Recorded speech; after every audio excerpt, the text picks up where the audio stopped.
Alright, right back to it. I did find a way. I'm not gonna do this on the video, but I did find a way to fill in these regions, which is cool. I lassoed it. I could probably use a polygon lasso tool. Let's see. And just like, yeah, just kind of click.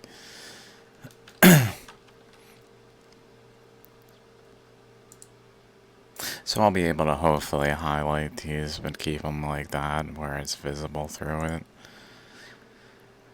That's a little too dark, maybe. I can't really redo it, I don't think. I don't know how to redo it. Basically, I selected it, and then I filled it at 30% opacity to get some color, but also have it see-through like that. I didn't mean to do that, but cool. Okay. So I was talking about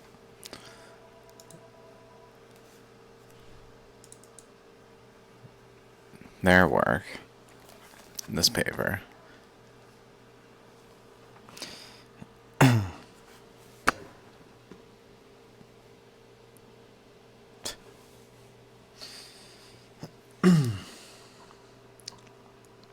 And I said, field relationships show gabbros intruded first into the basaltic lava flow, and the diorite monzonite pierced through the gabbros and provided volatiles that led to the formation of biotite in the gabbros contact zone. So let's go back to here. Here. So gabbros intruded first into the basaltic lava flow. So there's generally a basaltic lava flow that then the pressures from their currents, I guess, pushed a more dense material to the center that was underneath the basalt, like below the surface. But then it accumulated to a sufficient degree that it emerged at the like elevation of the basalt in the region to essentially produce this hexagon. And in a similar way, there was an even more dense like undercurrent of diorite monzonite that accumulated by the currents at this region and spiked out here. And it's so the gabbros, the olivine gabbro, first intruded into the basalt, into this green. And the diorite monzonite pierced through the gabbros, provided volatiles that led to the formation. So let's put red here. That led to the formation of biotite at the contact zone.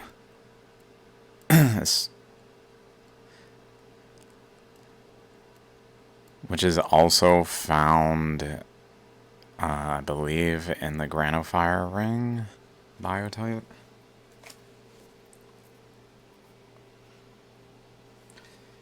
Let's just say around the whole thing, basically. It says at the contact zone. It doesn't specify, like, the eastern boundary contact zone. Anywhere there's a contact that might not have contact. Because that's contacting basalt directly. So red, we can say, real quick, is biotite.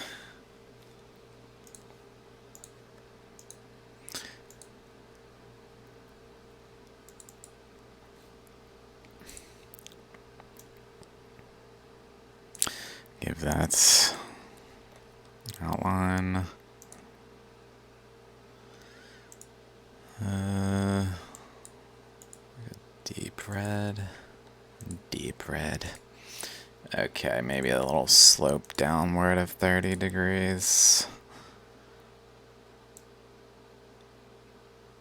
I don't know why. Just maybe undo that. Okay.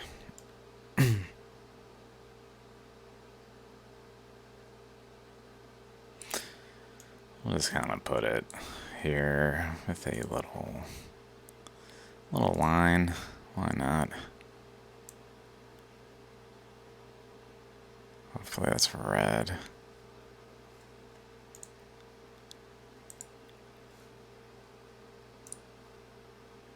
Cool. Line, move it down a little. Alright. Okay.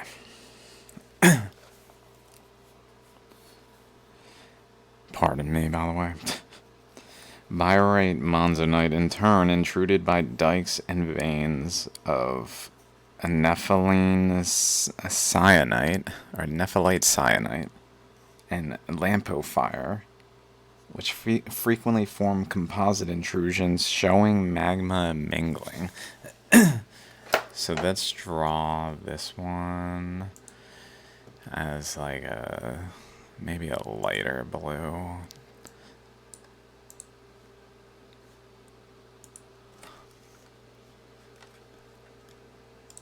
This is just intrusions into the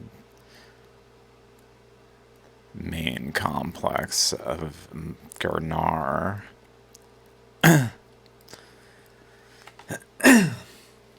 Of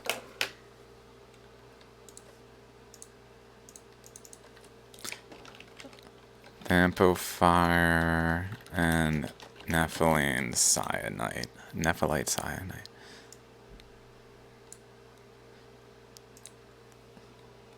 Okay.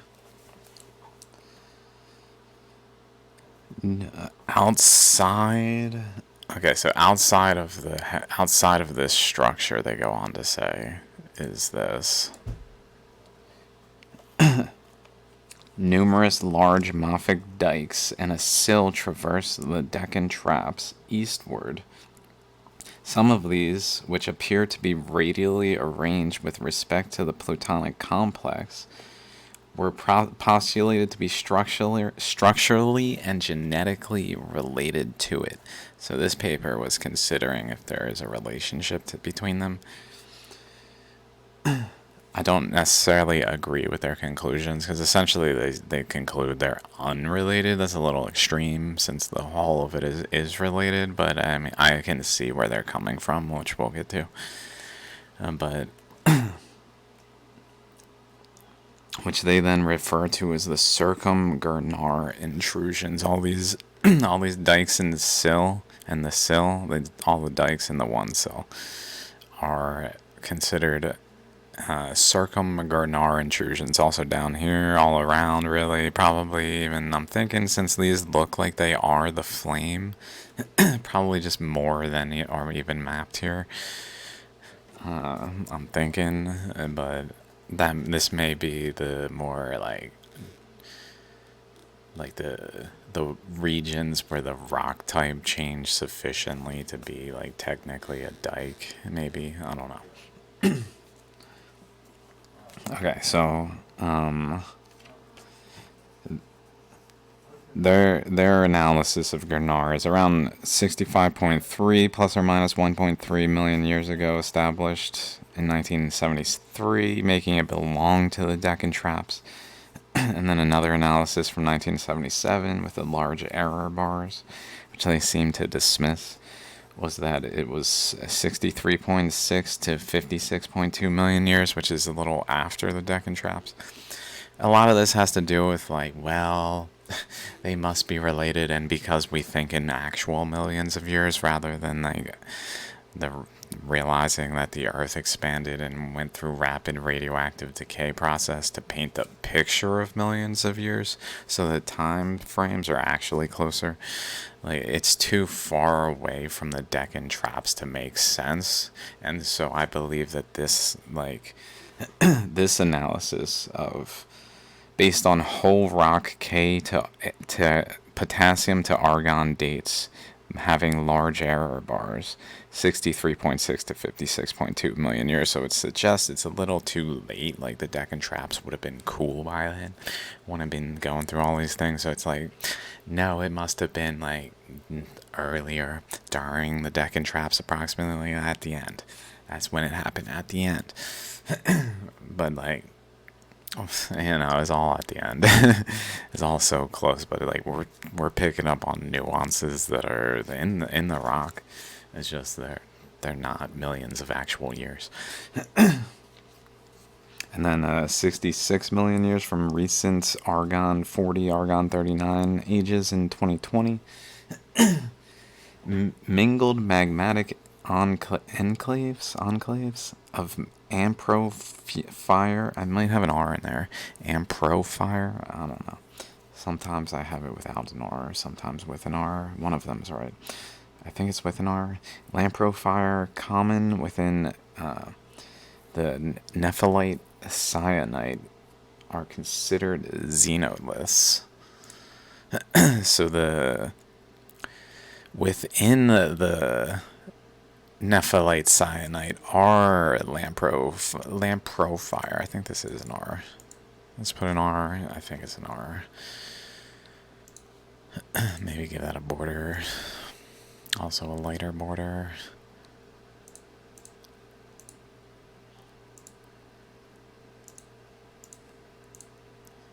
That's a little bad. Whatever. So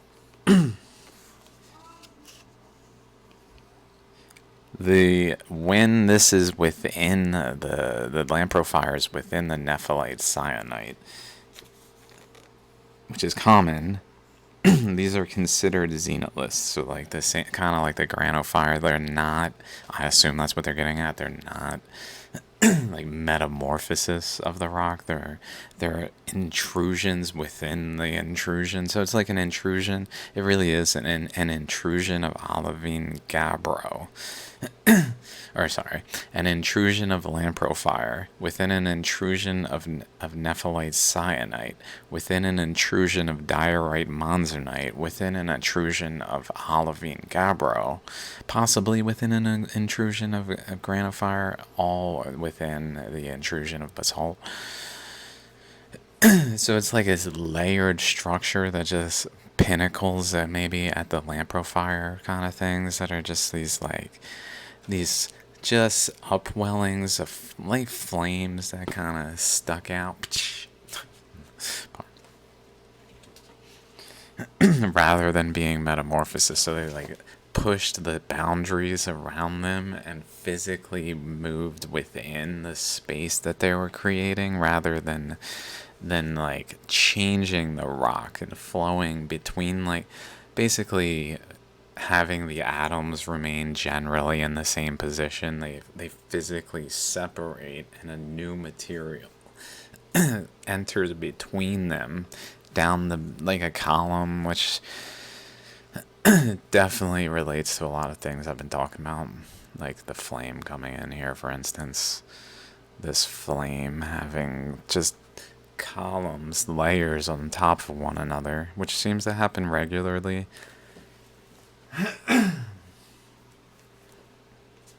Okay, so diorite monzonite represented an alkaline magma derived by fractional crystallization of mafic magmas, represented by gabbros. 1973, 77, or 70, 71, 73, and 97. Based on mineralogical and geochemical grounds. So basically, that's it's alkali. Like it's suggestive that there is this exchange occurring where there's an acidic something that's like eating into the earth, causing a like porous inwelling of the subtle energies. The acidic energy is probably like the ether, the flows, the currents that are subtly flowing through the materials that are then causing them like to physically separate based on their density, how close in to the center here. And then they're also just mounding, which I found, let's see if I can find it. I took a picture of it, I think. Or no, I just Googled it. It must be in my Google searches. It's one of these.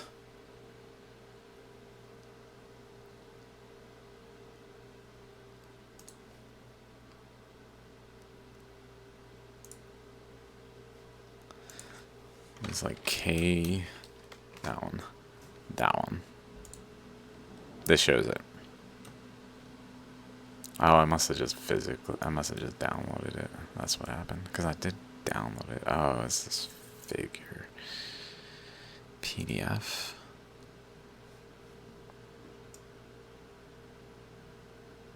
There it is. Girnar Hills. And then underneath it, at a depth of 10, 20, 50 kilometers, is this widening structure of reflector segments that are just in the data when doing this research. They found underneath Girnar, and this is spanning 60 kilometers.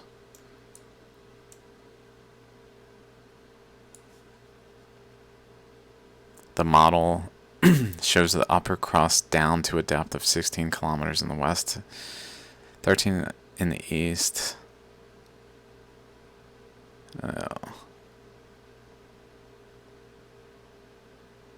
The Moho is at a depth of 36 kilometers in the western part and 32 in the eastern.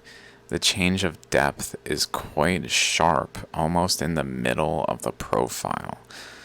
Similar depth changes are seen in other crustal horizons, indicating a deep fault that is in line with the extension of the Proterozoic era valley trend into the Saurashtra Peninsula. Let's find the Era Valley. Valley.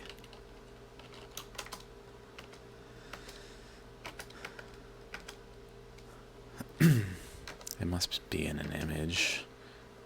Really?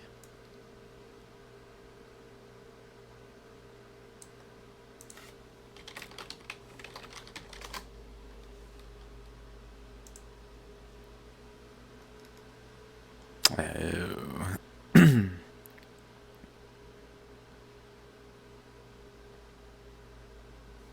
So this relates to the sink region. Where is it?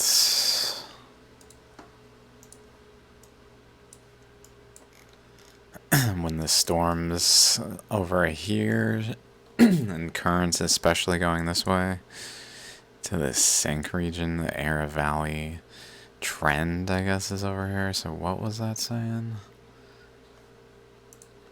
If I can find the paper I was just looking at.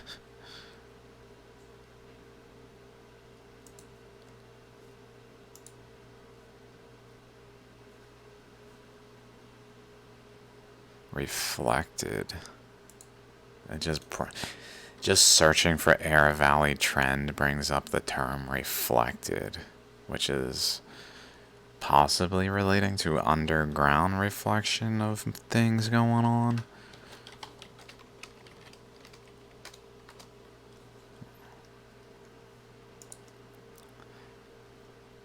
Expose around in the blah blah blah range and age.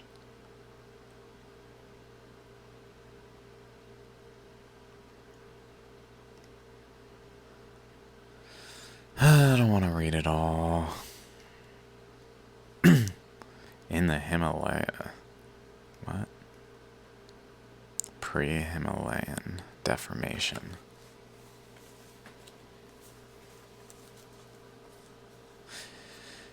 Yeah, so I'm finding the Himalayan, this Air Valley trend region is probably, it looks like it's before like 100 million years radiometric dating kind of time frame, probably. When the storm was up in that region.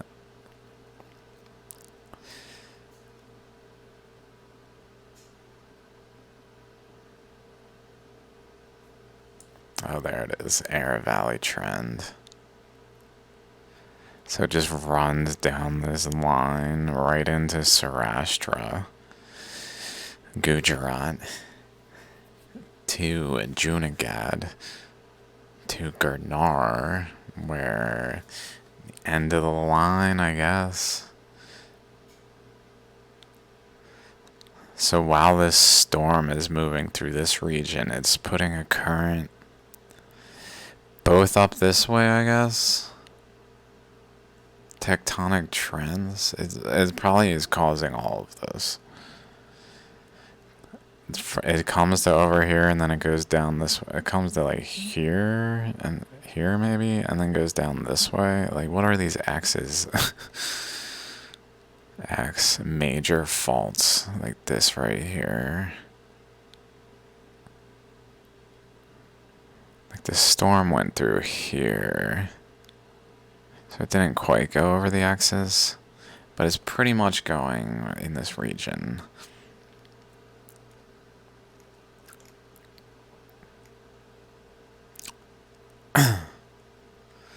What about, okay, let's read this introduction entirely, the summary. The Saurashtra Peninsula in northwest India, which is the head of the bird, lying at the northern boundary of the Deccan volcanic province, is almost entirely covered by these volcanics.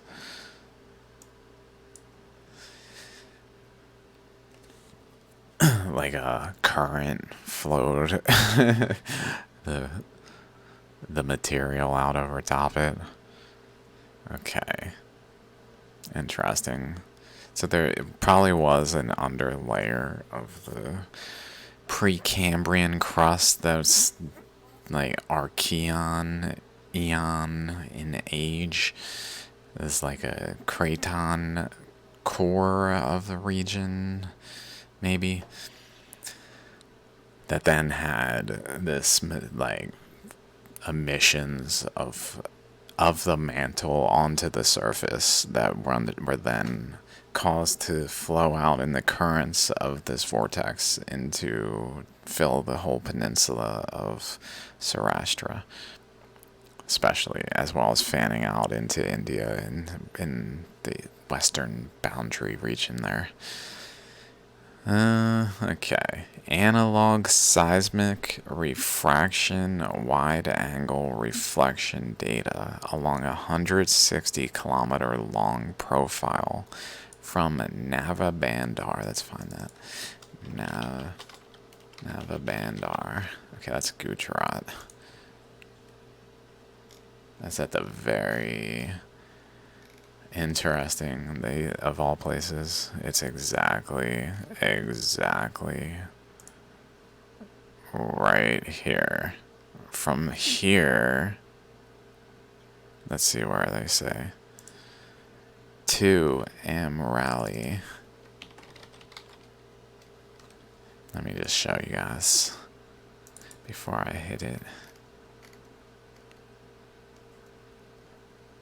Okay, literally. I didn't just like, it wasn't like off to the side, and I like chose the most like in line with where I drew this current. It's right there. Okay, so let's see where Amreli is. It might be outside of, oh, interesting. To here. Straight across. Oh. where it exits. It's like where it exits, and that has a relationship. One of these, like, I don't know about that. Fuck.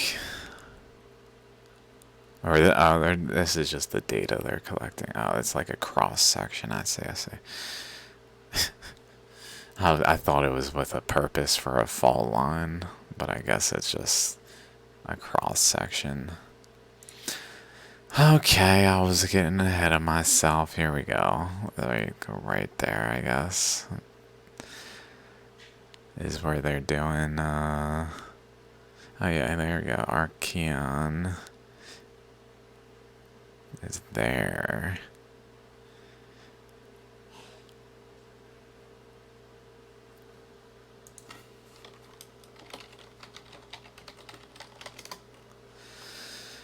Miocene. Oh, that's New Crossed. New Crossed is here. What is that one? Recent. This might just be the exposed crust, though.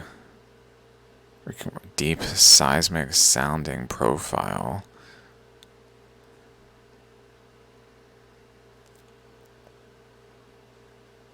Volcanic plugs are Girnar, Barda, Alec, Cho'Gath.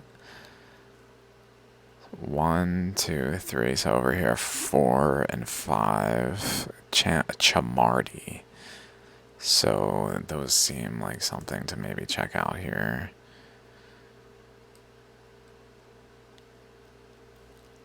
Let's see. 4 Cho'Gath.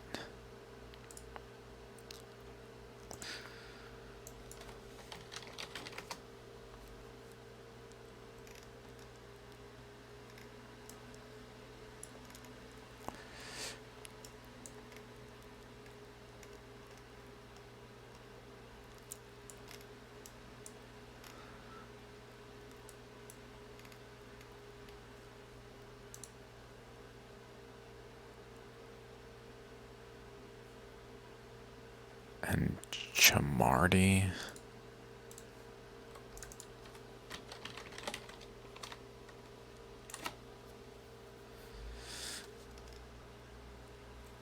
Probably that too, even. These seem to just be mounds the currents are creating for some reason.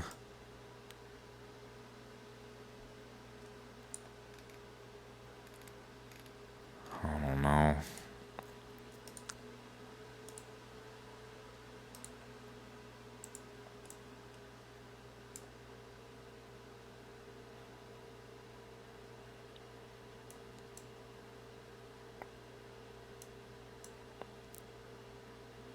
So there's like a fault line running this way.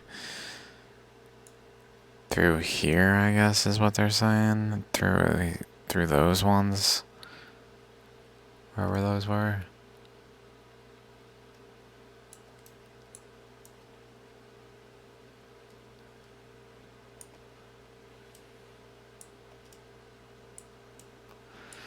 I think that's one right there. Yeah. Yeah, there it is. Okay, those. Yeah.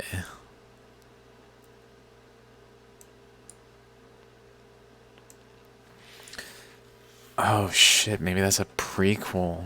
Like that was like this is the final. Like it was discharging here when the storm was coming this way. Physically it was passing over those locations I was just looking at. And perhaps it was discharging through this way, like through this way, through this way, through this way, through to Girnar, and connecting through energetically to this point. For some reason.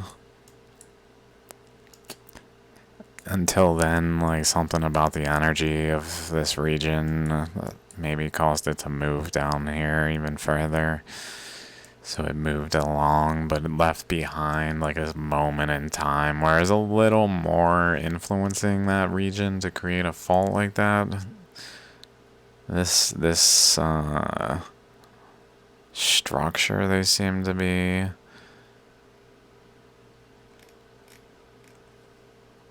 talking about. I think there's a structure. This here. Oh wait. Oh no. There's no tectonics there. Maybe they're just choosing. It does have a line though. Like 1, 4, 5. Coupled with that over there.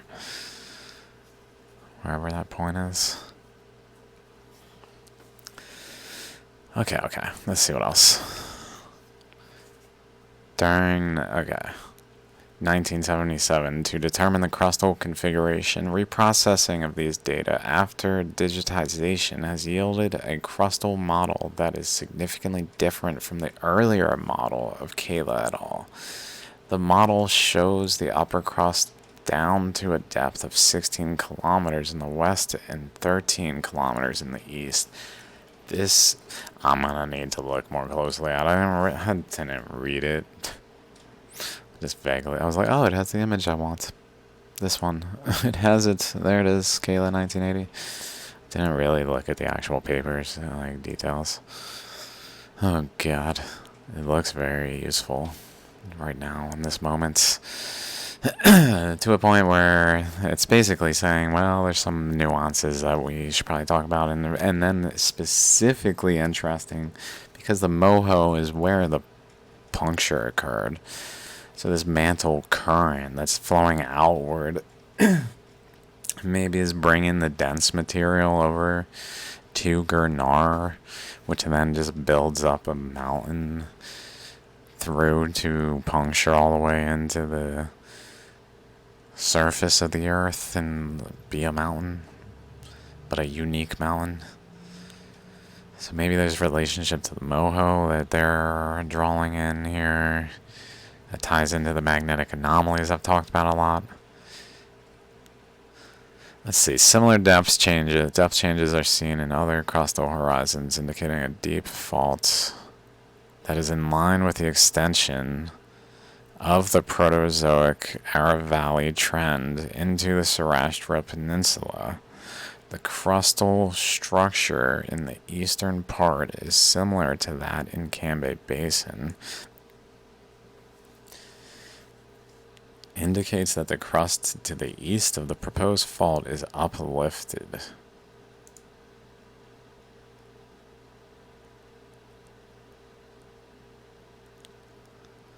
The uplifted region extends as far as another arm of the Aravalli trend that turns eastwards. Crustal underplating in large parts of western India is confined to the corridors affected by the passage of India over the Réunion plume in the late Cretaceous. This is it's just taking that analysis as fact, I guess, pretty much in that statement. When there is definitively no connection between the two, it's been shown. I mean, there's no visible connection. It just is I mean, I'm sure there's a connection in some way. It's just more expanding Earth related and not so much that it is the cause of the Deccan traps. Although maybe it's similar. It could be similar in nature to... That would be interesting. No. To how Australia has remnants in the magnetic anomalies. Let's find it. Where it had basically a core. This Australia was part of other land masses of the whole landmass, but the segments of islands over here and Australia all had sort of their own nucleus here that then just radioactively decayed over and over and became a new nucleus, which then is what Australia is supported by, as well as the support structure around it. And this decay process was all focused out here while Australia was here, and then Australia moved and then left behind its actual process in the ocean floor to be seen, where maybe there's something of that nature going on here, where Reunion is some like motion that is maybe related to the process, just not quite like the cause of the Deccan traps. It's just written as like the cause of the Deccan traps is basically that Reunion hotspot occurred, the plume in the late Cretaceous, and it doesn't really capture that the Earth expanded because of a vortex weapon attack on ancient Twarka. So it doesn't really have the essence quite. There's probably something to it, which is why it's connected, but okay, the shallower moho appears to be confined in the areas close to the axis trace of the plume on Earth's surface of the plume.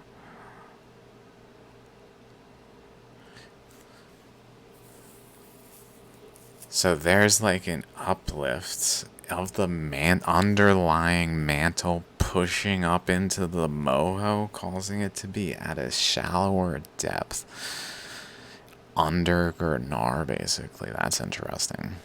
It's almost like it's energetically like two magnets or something, two nodes connected through a separator. It's raining. Okay, so I'll have to read this for sure. Let's look at this here.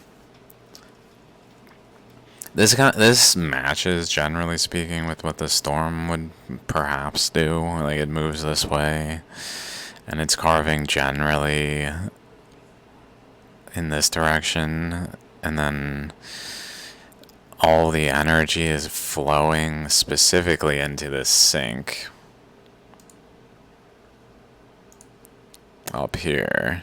So it's kind of creating like a bend in the past, perhaps, like this, where they kind of bend towards it, and then it looks like it bends away, and it's probably related to the, as the storm moves down, it begins to like feed this region with currents.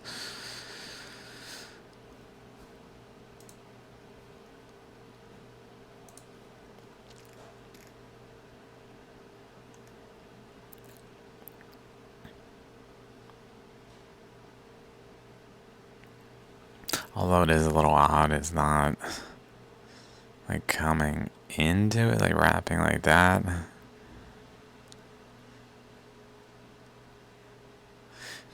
It may make sense, though, like it builds up mounds, and then over time it starts to cause them to like bend over and go kind of that way.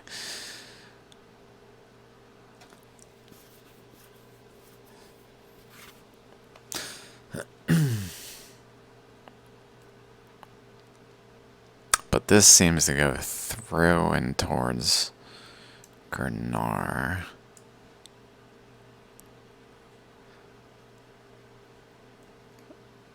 Gravity anomaly map.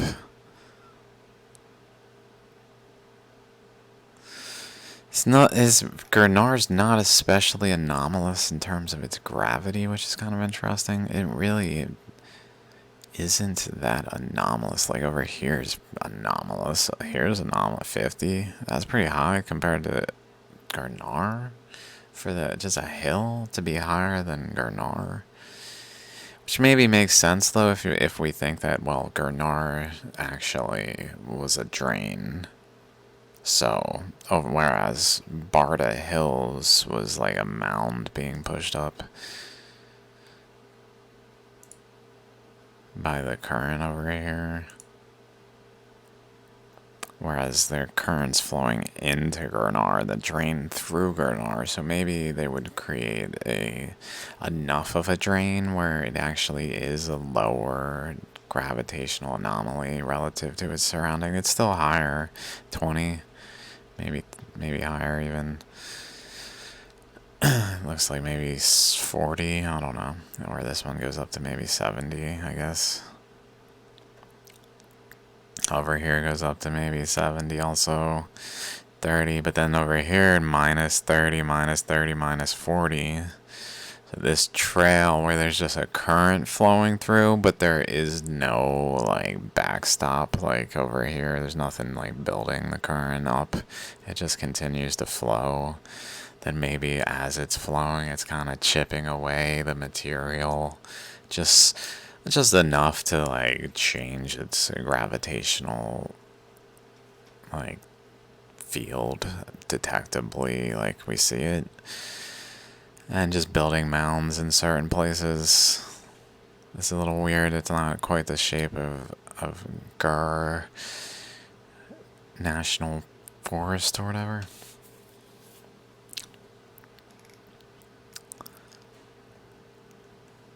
Let's see if we can find.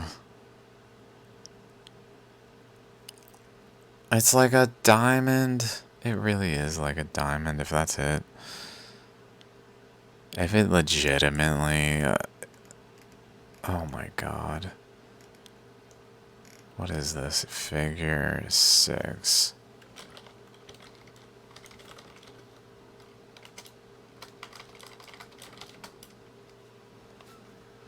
In the present analysis, the broad structure down to the base of the volcanics was analyzed with the help of refracted first arrival data every 200 meters.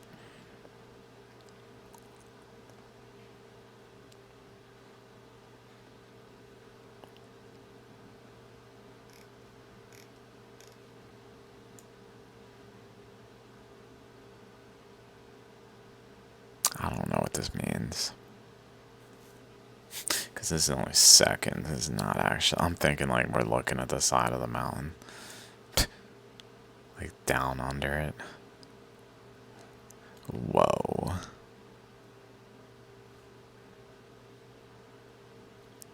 Where's Girnar?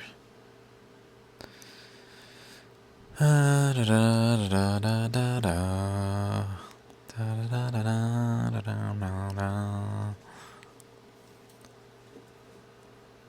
In addition to... I didn't mean to like stop and research this. Oh, what is this, 43 minutes? Okay.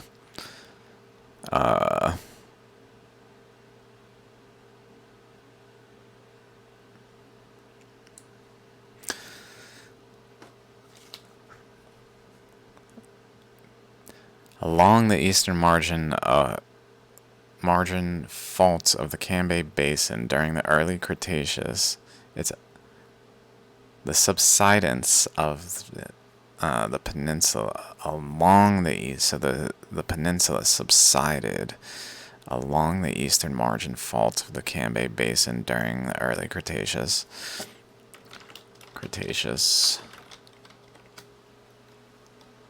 Early Cretaceous.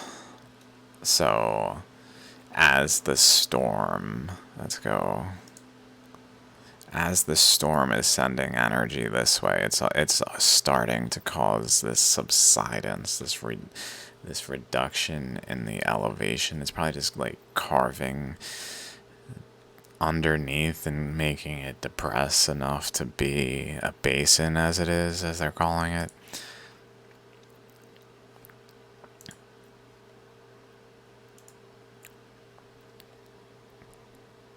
Several phases of tectonic activity during and after the Cretaceous period, which is while the storm was there, especially.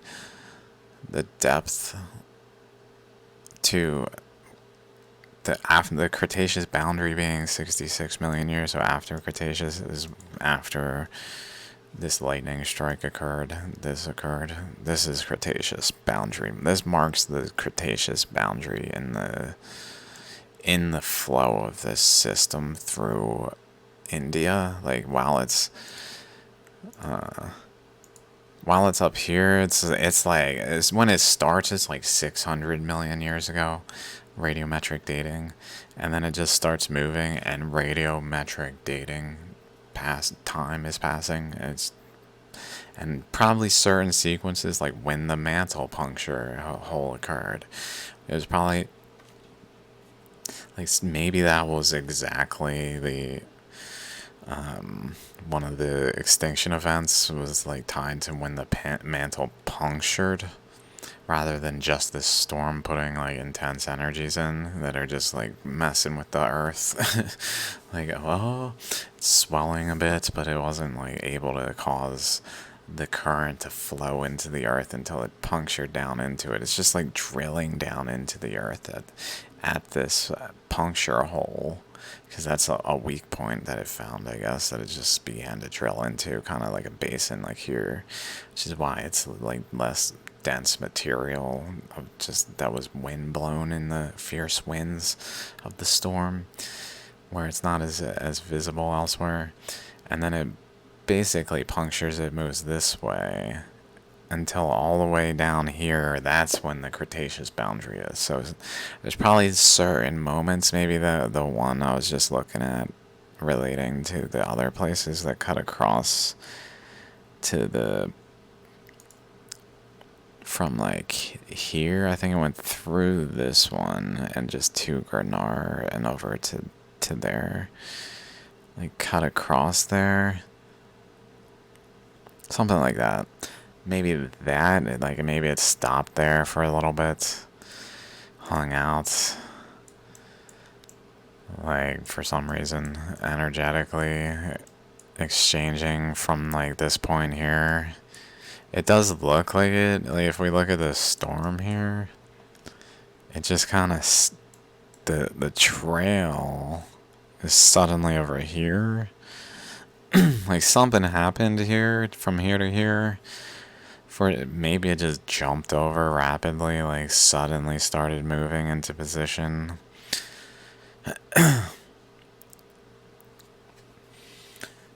Which maybe was tied to another like change in the winds of maybe like the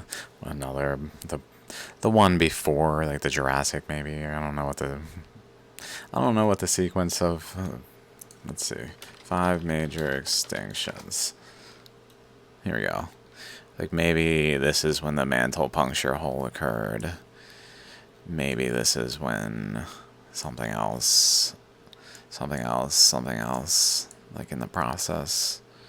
I don't think they all necessarily are tied to the Deccan Traps region and the Storms Trail itself. But it may be that the storm at 210 million years ago, radiometrically dating wise, was like kind of here, made it all the way here, and then 150 million years was like a quick gap here. I don't know.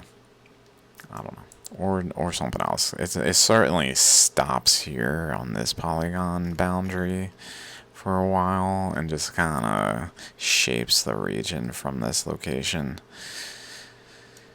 before moving on down through here and then into Sarastra. Okay, let's keep looking at some actual notes I took. Lamprofires and associated rocks of Girnar, cogenetic, derived from an enriched lithospheric mantle without significant crustal contamination.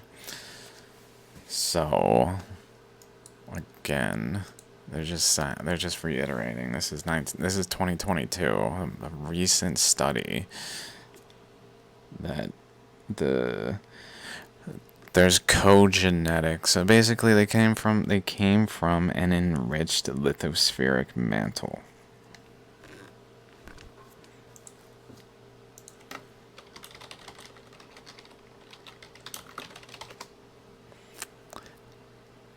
Let's see if we can find the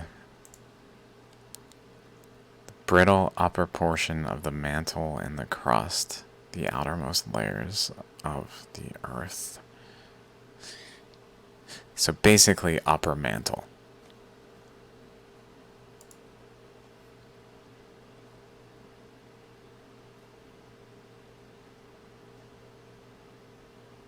Uppermost solid mantle.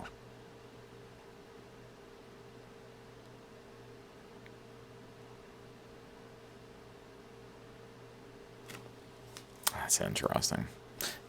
Solid. But just with volatiles to move it, I guess, is what they're saying. Oh, Lord.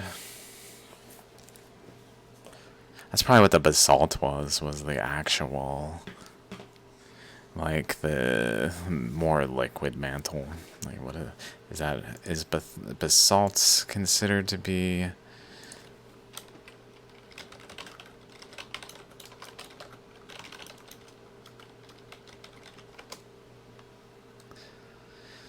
formed from lava, deep mantle origin.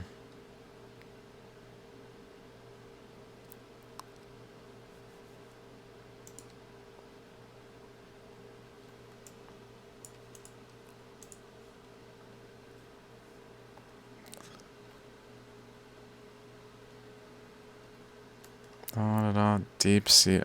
We show a very low density, deep-seated upwelling that ascends beneath the Réunion hotspot at the time of the Deccan eruptions.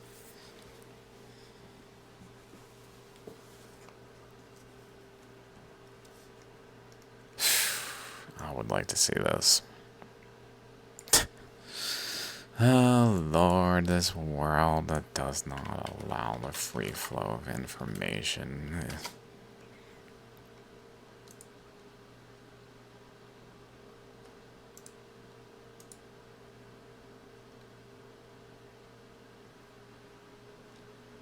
Nice. Thankfully, I got approved. Thanks, ResearchGate. Appreciate it. So, like, I don't know.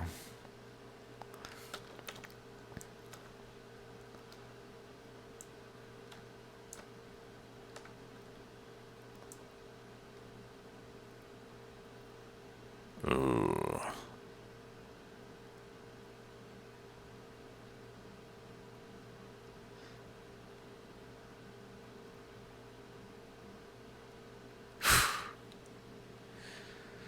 Okay, I'm way more interested in the Réunion connections now.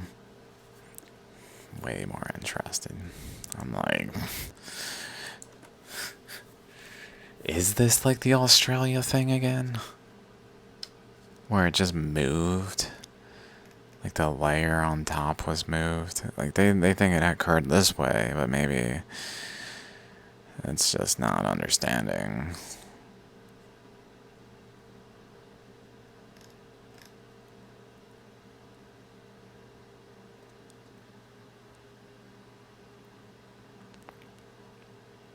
It probably was here. It's just Asia was also here. It's just missing that it was just connected, and then it began to. The Earth began to expand, and it moved away from over top of the eruption. At which point, we now see Réunion hotspot, I guess. So maybe there is like a tie there that I wasn't acknowledging or appreciating beforehand. I was just like, they're not tied. It probably just moves so fast as to not be tied because of the expansion of the Earth. Not because of it moving so fast, because it was crashing into Asia.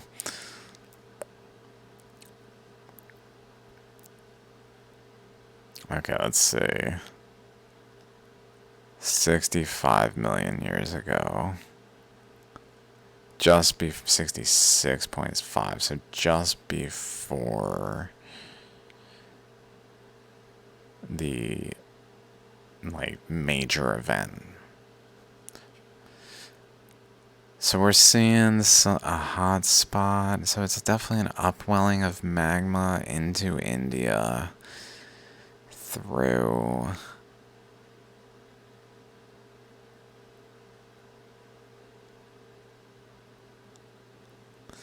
And a cold spot.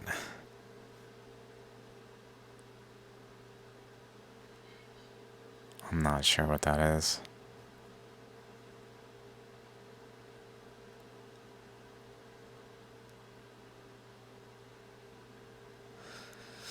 That could be the sink. Like the actual sink or the puncture hole. Does that make sense? Like location wise, I don't know if that makes sense in terms of where it would be in India relative to and so on. But maybe if India was kind of resting on top of this, I don't know, in some way. Where that would be. I'd see that maybe it's maybe it's this thing though, where it's like draining into, or that, I don't, maybe this is there and it's just moved. That doesn't make sense though.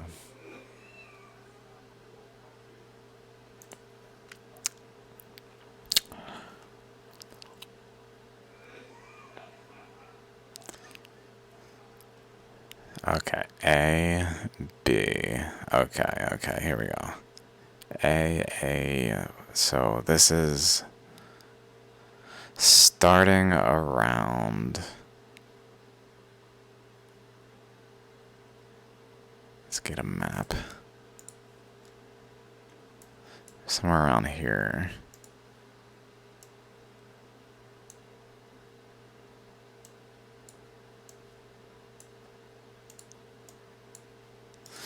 Why did it put title labels?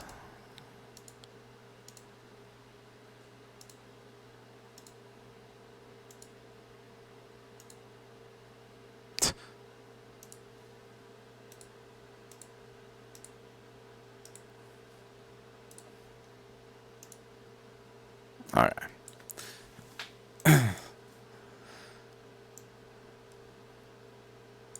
So,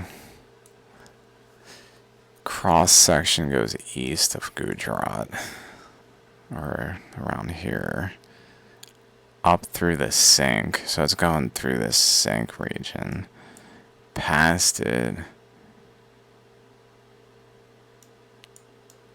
to, I guess,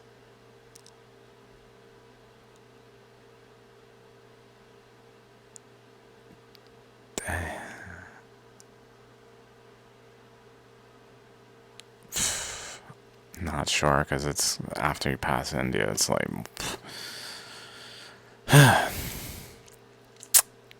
probably to the Himalayas though. Maybe, I don't know. Maybe to the Himalayas, like maybe in reality rather than or Tarim Basin. Maybe it's related to Tarim Basin. I don't think it went that far though. Just looking at this though, that's that dot. Pre-India. So as we approach India, it's the third dot really. And then a fourth dot, fifth, and then that's the edge of India, which then is immediately Himalayas, Tibetan plateau. That's probably actually legitimately representing Tarim Basin in the past.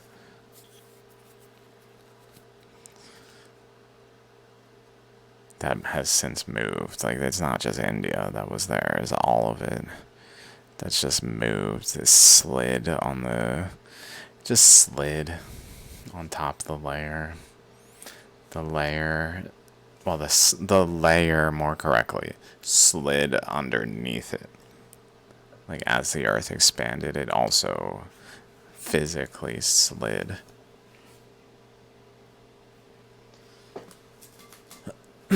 in places, because we can see it with Australia. Although that seems like Australia slid rather than the oceanic crust sliding. So maybe it does require like Asia, just all of Asia and India to have slid off of a segment of the crust to expose the Tarim Basin region, if that is exposed at some point. Or maybe that's just present day. Is that the Himalayas? Let's keep looking. 66, there's 67.5. And then the other direction from around here to here is India again.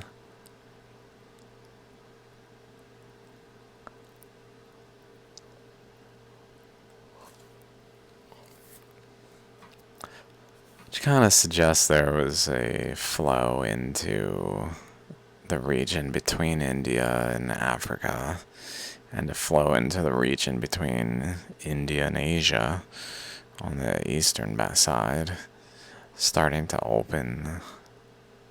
Starting to open. Maybe.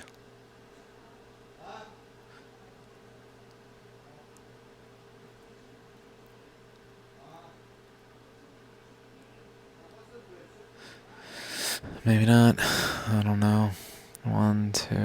Like, what is going on here? I don't know. I'm just guessing. Let's move on.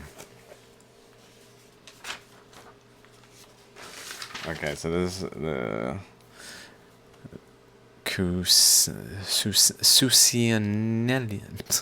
Susiniello. Sorry, dude. Niello. Sounds Italian, and I should maybe know it's their paper. They say, we consider that the ring dikes are located too far from the Plutonic complex to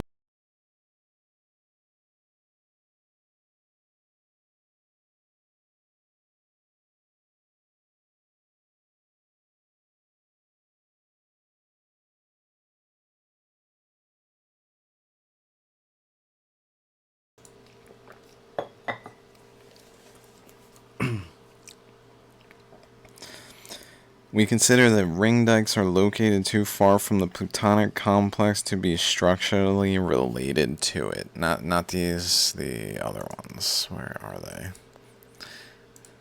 That was an image of the outer ring. The things out here. Again, not that one.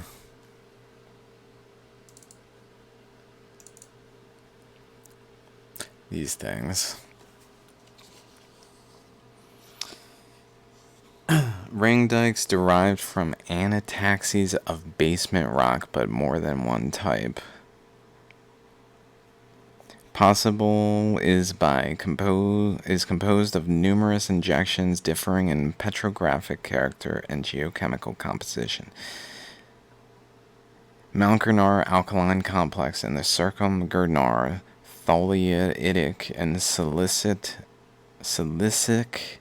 intrusions are petrogenetically and structurally unrelated. That's their conclusions, which I disagree with, but I can see why. It's because they're basically like, there's no like basement rock thing going on here. This has basement rock stuff going on.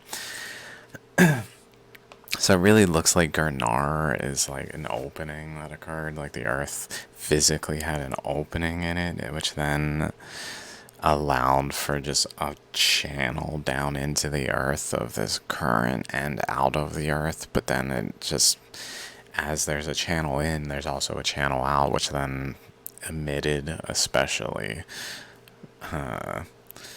materials enough to just mound up specific more dense things at the center in combination with the vortex of energy occurring in the region.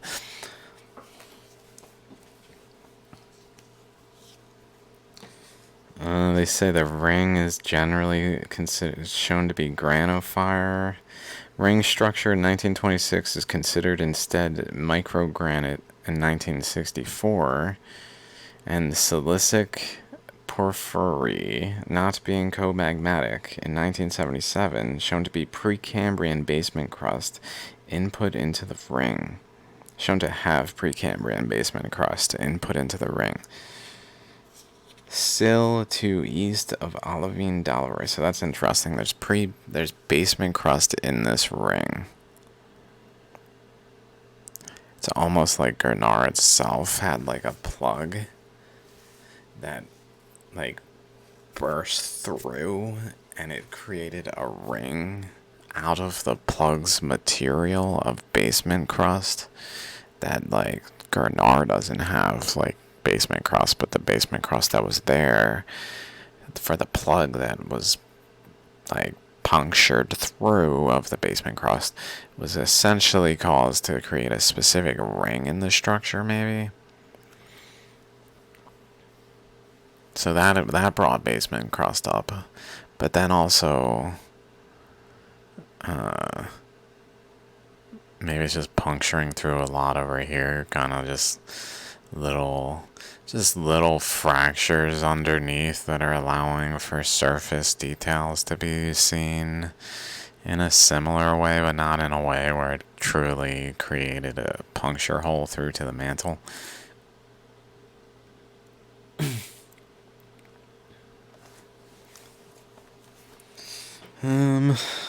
Let's see what else. They conclude, though, that the ring is granophyre, silicic porphyry. Most of the studies relating to the plutonic complex, the circumgurnarmafic intrusions they find are subalkaline. So they're not quite alkaline, I guess, but they're subalkaline. I guess that's what that means. Not as heavily alkaline.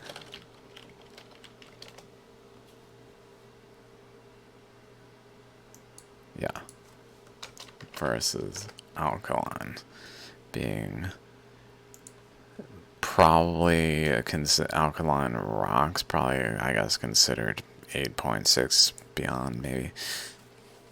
So these are less alkaline, the ring and the intrusions. Or at least the intrusions. I'm not sure about the ring. These ones. These ones over here are subalkaline, whereas Girnar is alkaline, which is maybe because of the just sheer quantity of energy, of acidic energy being counteracted with an alkaline for balance. But over here, like, there's probably like currents of energy that are acidic in nature that are flowing, but they're not puncturing through as much. They're just more so passing through the region.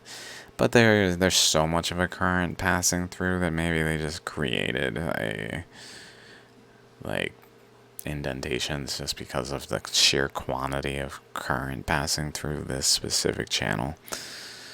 And over here, maybe it's possible these are also other causes that I'm not considering just because this region seems to suggest it's current caused.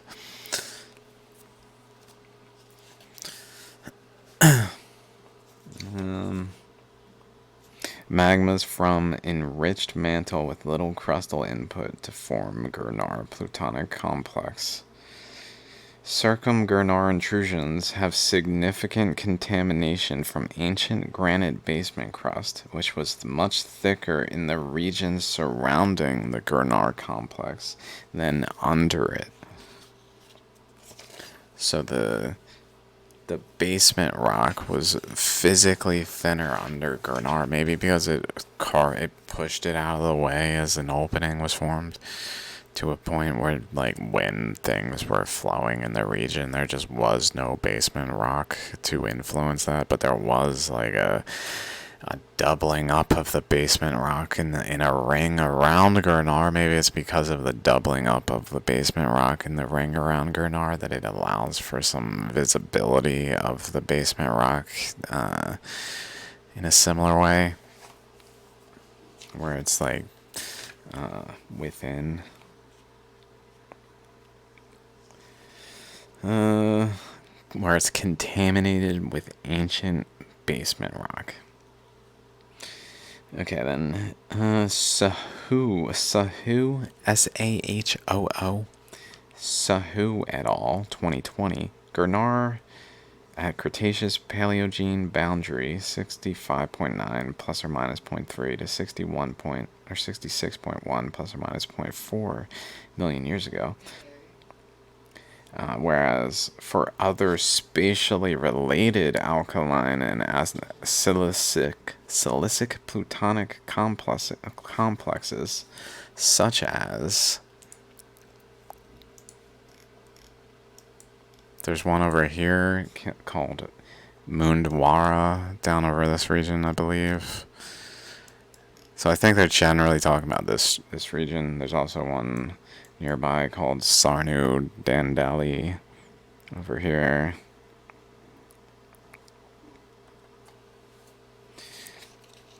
Okay.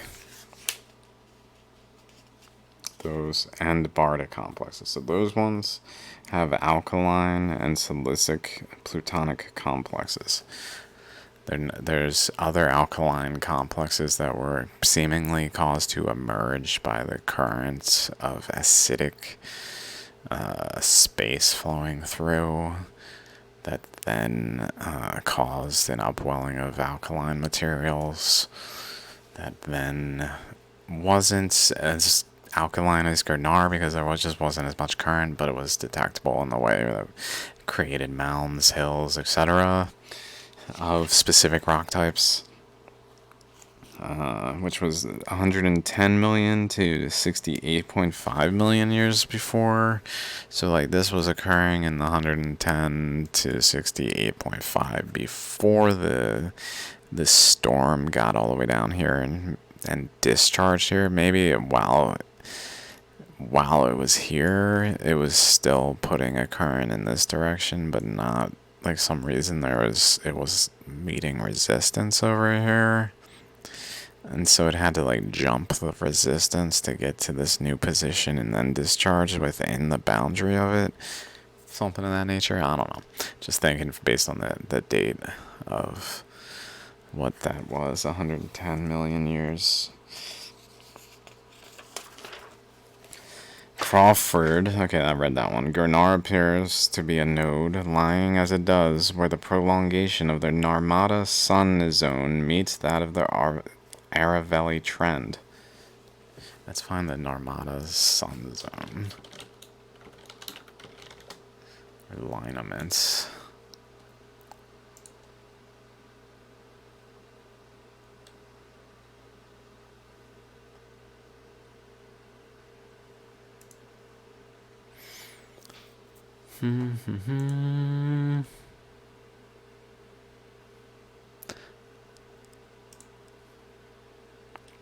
Cutting across that way. Okay, let's look at a map. Pretty much here. Pretty much. Just right through this way.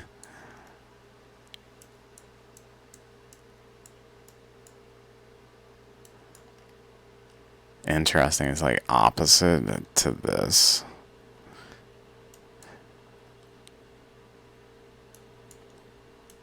When it discharged into Girnar, maybe the discharge was so intense that it physically discharged the other way down through this region. Here.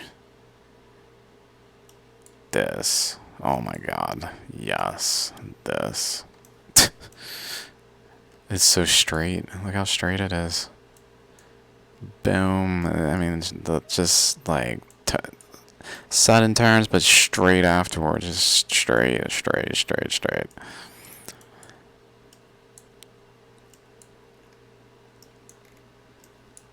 Just creating this like wing segment really to splatter the Deccan traps over this region. The igneous province emissions. Probably why this is more like here and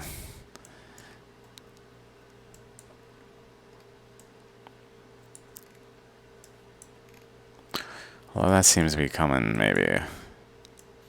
Yeah, definitely. Yeah, it's coming right there. It's definitely coming right from this source. Like it discharged in multiple directions. It's cool. So it's at that. It's lying as it does along the prolongation of that line, and the Ara Valley trend, which is that other one we already were looking at there.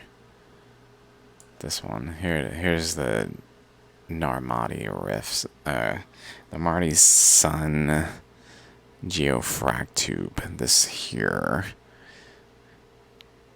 And the Ara Valley trend, and then Girnar.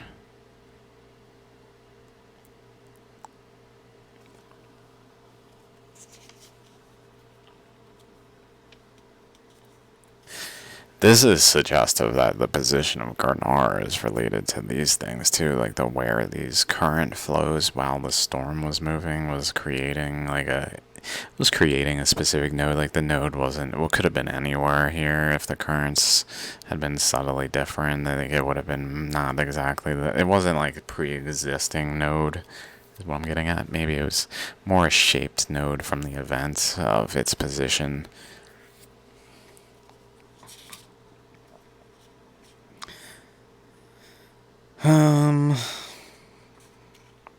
The final outbursts of volcanic activity of the Deccan Traps became centralized at a few foci of eruption in the province of Kathiawar, most notably at the site of Mount Girnar in Junagad.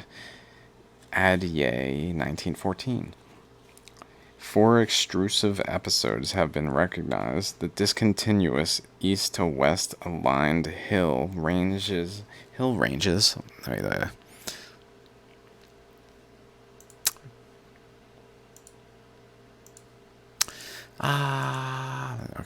Hill ranges. The discontinuous east-west aligned hill ranges of Barda Hill, Alec Hills, Osam Hill, or Osham Hill also, Girnar, Shetrunje, and Shamardi,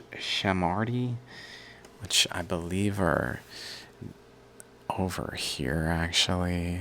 Let me see.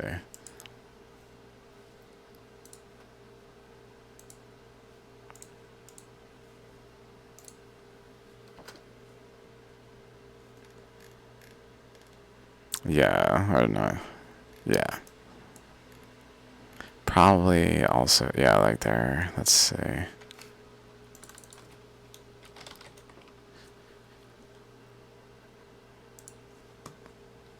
Okay. So here. So this position. Where it discharged from. Okay, that makes sense. That would be somewhat related to what he's talking about. East-west aligned. This there. And Chamardi, it's over here though. It's not quite as aligned. Like it's more aligned this way. I guess they're kind of saying like east-west like this. Generally, they're here. Which is generally true. Especially these are aligned, especially. Like over here, they're not quite as related to the energy flows coming this way as these would be.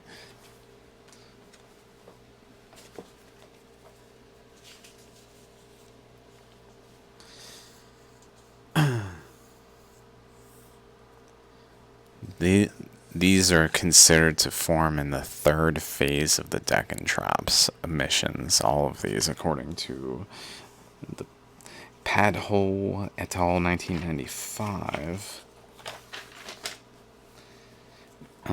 Suba Rao 1967 says the eruption of lavas, which consist of mostly basalts, was followed by 2 upward movements of magma.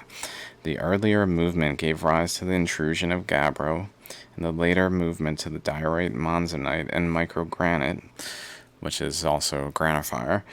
The microgranite assumed the form of a ring dike by the infilling of circular fractures developed in the basalts by the intrusion of gabbro. Assumed the form by the infilling of circular ring dikes.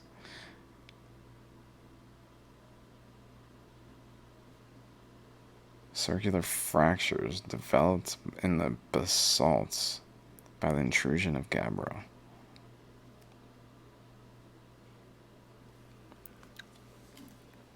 So when the gabbro intrusion occurred, created ring dike of granophyre, this is saying.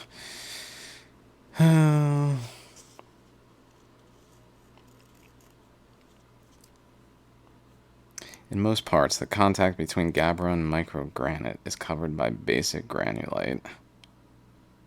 But where the contact is exposed, gabbro-granophyre hybrids are found due to reaction of gabbro with the granitic magma. So I guess in regions where there's contact between the things, if apparently there is. The available data indicate that the eruption of lavas through the fissures was followed by an eruption through a central volcanic vent in this area. Sabah, Rao, 1971. This is all from also, I should probably mention Girnar, his research. These books, especially chapter 27, 28, whichever one is about geology of Girnar, that is Dr. John Weiner. So any reference I'm reading at this stage is from his intense research on the geology already of Girnar, and like basically like here's what we say about Girnar. In like in depth, many papers. So I'm just quoting what he found interesting that I also found interesting. I struggled to find any of the references he references because a lot of them are just inaccessible online. But luckily he had access, he quoted them, and now I have at least partial access to then see the information in part at least. Enough to get an idea because he did such rigorous research. So all these are from his book. At this point, all of the references, Mather et al., even the first one, of course that one's in his book because it's one of the most significant ones on Mount Girnar. Like it's the first one pretty much that's referenced frequently, at least that I've seen. There's definitely earlier ones. I don't want to take away from earlier works on Girnar.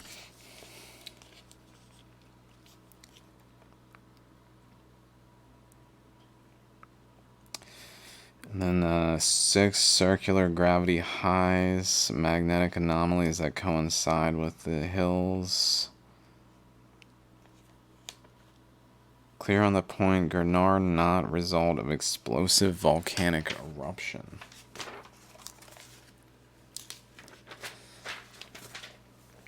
Not an explosive one, but a building up one.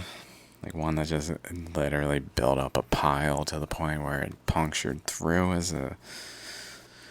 the like dense point because it moved towards the center and then it upwelled and punctured through. Intrusions were formed.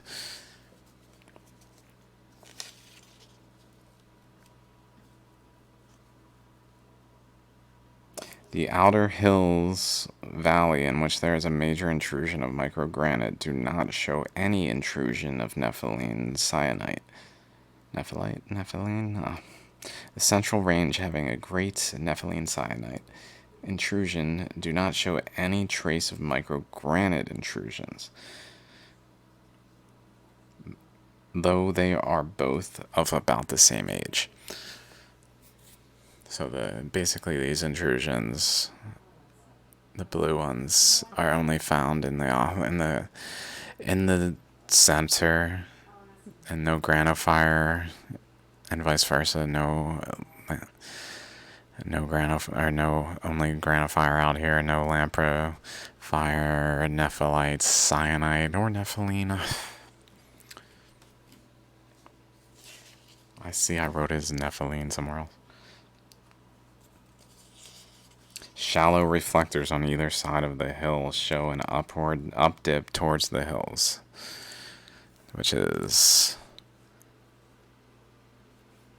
the paper I was just looking at.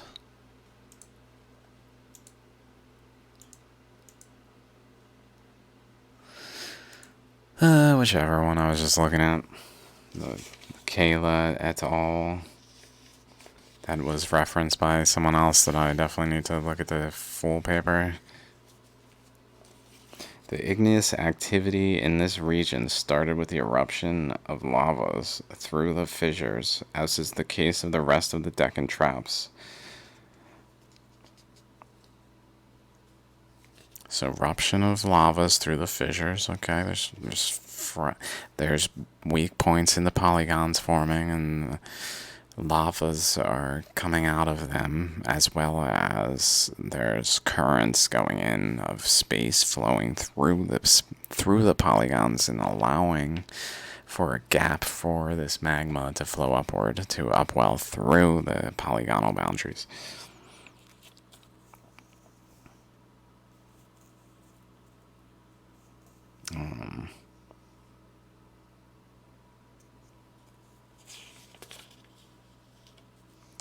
Towards the end of the fissure type of activity, the eruption of lavas was centralized in the Girnar hills, giving rise to a cone type of volcanic activity.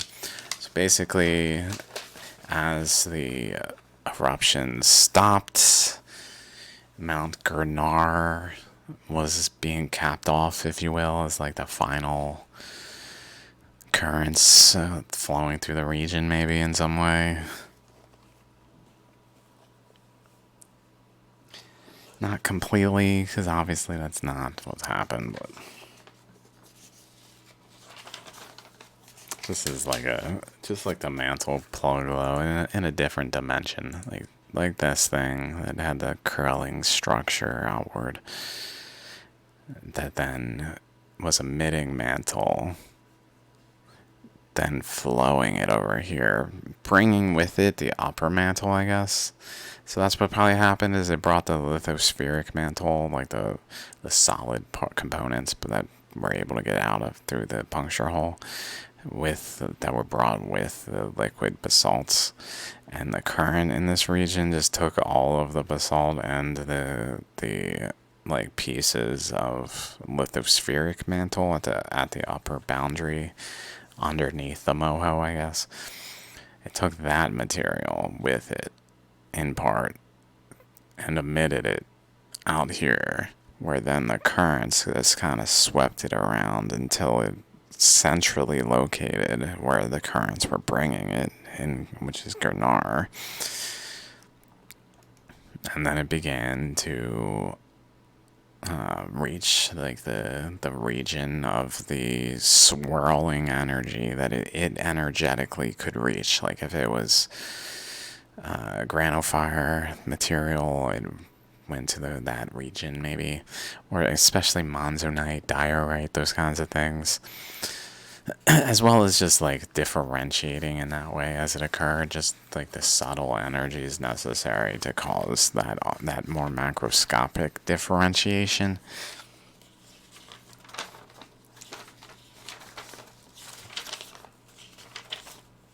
Okay.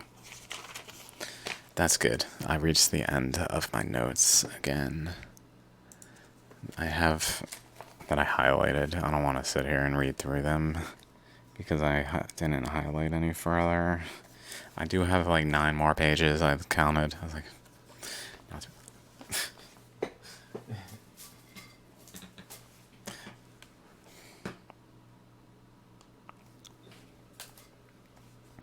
so, okay. Back to here. What can we think about that? I mean, does that make sense with everything else? I think it seems pretty reasonable. Like that they're just generally, this is all bringing forth that like this, a general separation structure occurring.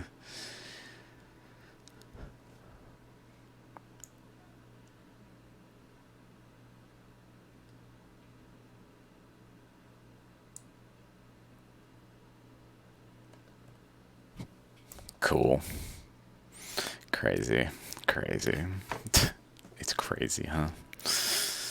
I love this mountain. I love this mountain. I love you, Girnar.